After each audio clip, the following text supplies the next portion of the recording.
Balita, kumusta? Kumusta mga subscribers? Thank you so much sa patuloy na pag-subscribe, guys. I love it. Okay. Ano lang, ang ano ko lang is huwag masyadong tumaas ang temper.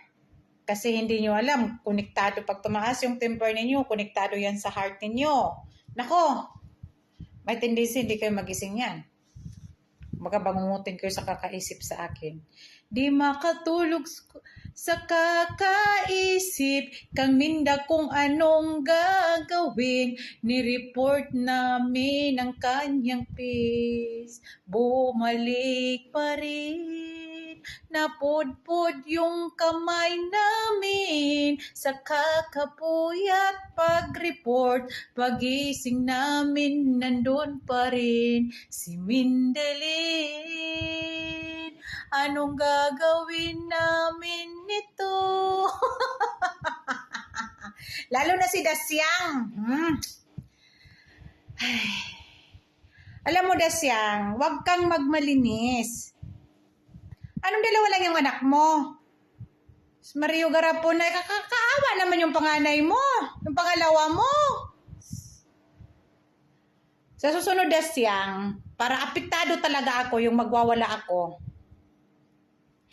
Yung kausapin mo, yung kilala si mama, yung kilalang kilala talaga kami, yung kilala yung mga kapatid ko, doon talaga maano ako. Tapos lalo na kung tama yung info, magwawala ako.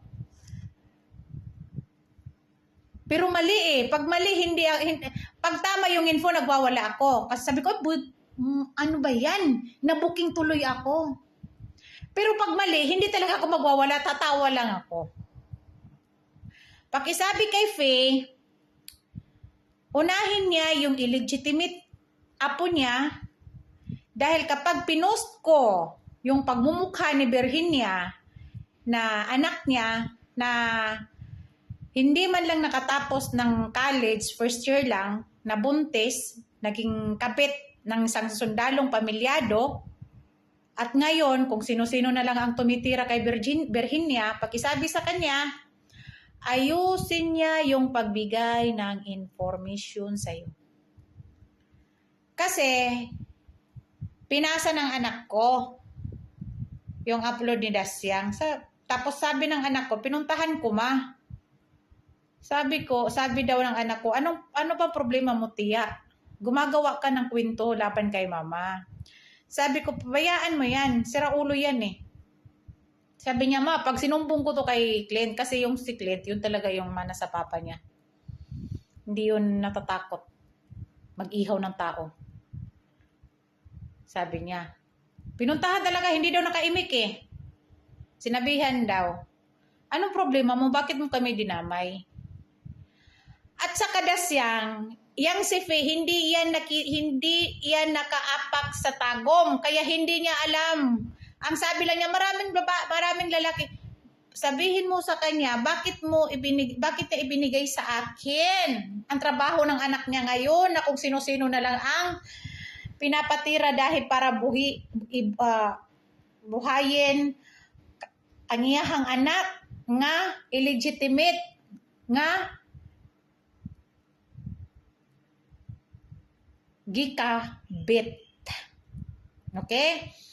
Pagkisabi sa kanya, gusto niya i-post ko, kilala ko yung sundalo, may pamilya yon. At kung sino-sino ang tumitira ngayon sa anak niya, na siya. Kaya na ako'y kontak sa silingan niya diha karon. Kabalong mo sa kuha.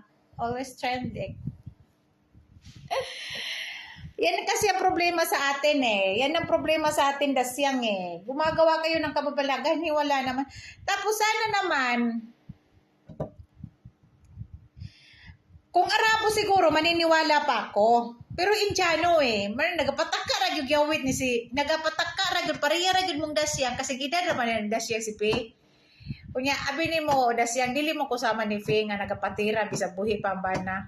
Ako, bisag older than me, ang amahan sa akong mga anak, never ako nag-cheat sa kanya. Never.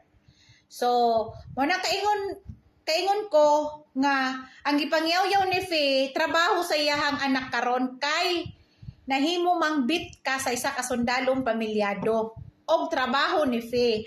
Mao nang na-stroke ng kato si Dong Virgilio gumikan, nagtrabaho siya sa SM, naa siya katsutsakan dito. Mao nang gisumpa siya ni Billy Boy nga nagtrabaho karon sa Bombo Radyo.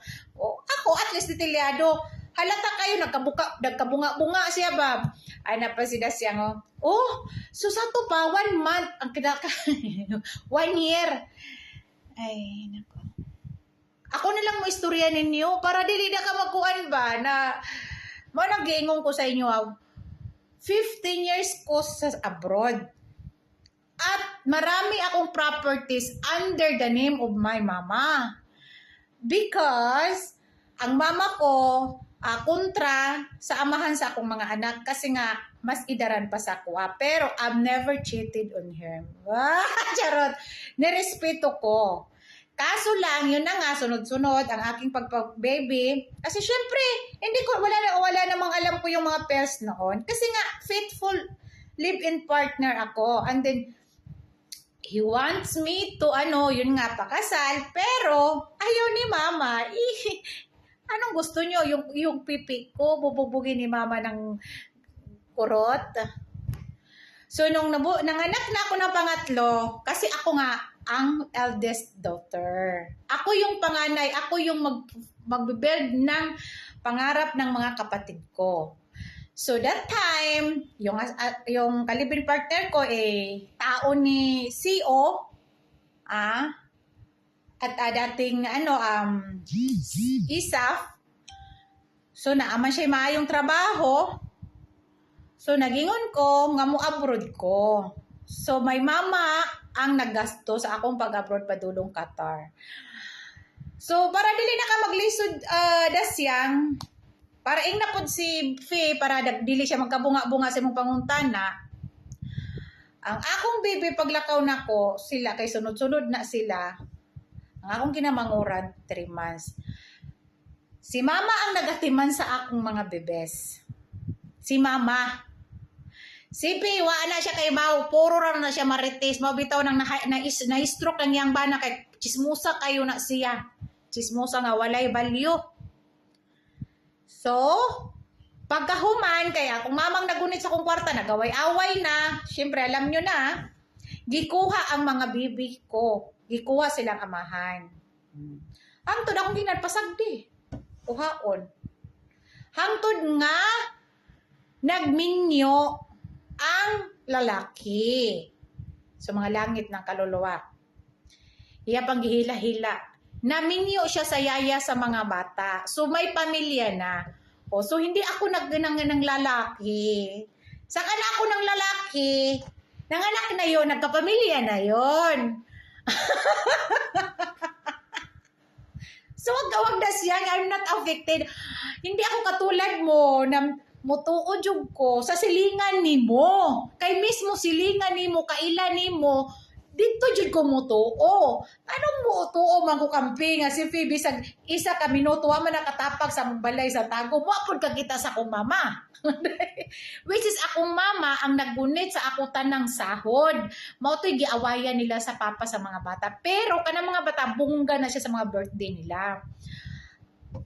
Katupag adto na nila sa Cebu sa iyang papa, kauban sila mao na to nga ibili na ko ang mga bata kay taas kayog igo tong iyang papa kay mangihaw man tong tao.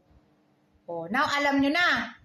When it comes naman sa Indiano, Gino, dasyang buong kalambon gayon ako na. May nga na, nabuka. Halata dyan kayong way nahibawan si P. Naman ay anak na Indiano. Katawad yung kalaban ako mo gikuan. Mo na nagpailag yun ang imong kachismisan dasya nga parihag yun mo bugaw. Kana day si Piggy bugaw man yan na si Virginia. Naman iba na si Virginia karon wala. Kung kisa-kisa na rin lalaki ang patira. Gadakadak ko ang lawas. Puro kabit. Kabit lang, kabit ng kabit. Kabit sa jeep, kabit sa bus. Taas na naman ang ego ni Dasyang nito. Ganon, magchismis.